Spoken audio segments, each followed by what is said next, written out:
Greetings everyone, welcome to the channel, it's Ready Set Go. If you're new here, please make sure to subscribe to see future motorcycle content. So today's a bit of Moto rumour news for you. This isn't solid news coming around the web or out of the news outlets. This is just a bit of rumour news.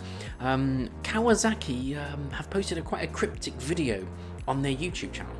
And the video depicts the Kawasaki GPZ900R, the iconic classic, the GPZ900R, various models and iterations of the GPZ900R over the years. There's no words to the video, there's no real kind of point to the video, it's just kind of a video showing the different stages of the models of the GPZ900R. It's all a bit strange, really. The reason it's strange is because earlier on in the year, Young Machine, the premier Japanese motorcycling magazine, which has a reputation of kind of accurately predicting these new bikes coming out and how they're going to look. They do a lot of awesome CG, kind of mock-ups of these new machines.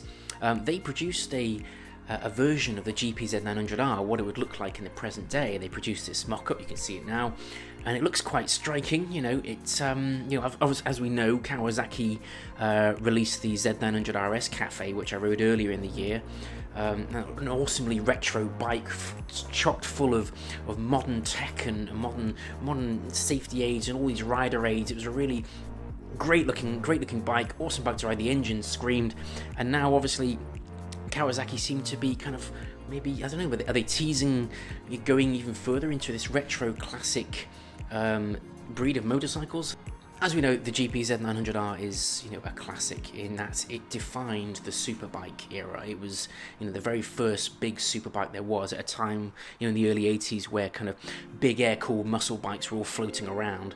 Kawasaki, which had been working on the GPZ for, I think 5 years or so, it was a very long-term development, this bike, and they released this 16-valve water-cooled engine, 900cc, which was just, no one had ever done it before, and it was extremely lightweight for the power output, and obviously it kind of defined the era. It was the very first Ninja there was. It was, synonymous with, it was in Top Gun, if you remember Tom Cruise riding it down the runway.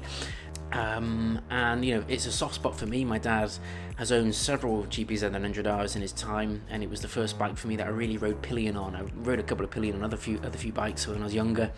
It was the first big kind of super sports bike that I had the privilege of sitting on and, hanging on for dear life. So if the rumour mills are true, we could see, perhaps maybe even the GPZ900R sitting alongside the Z900RS Cafe.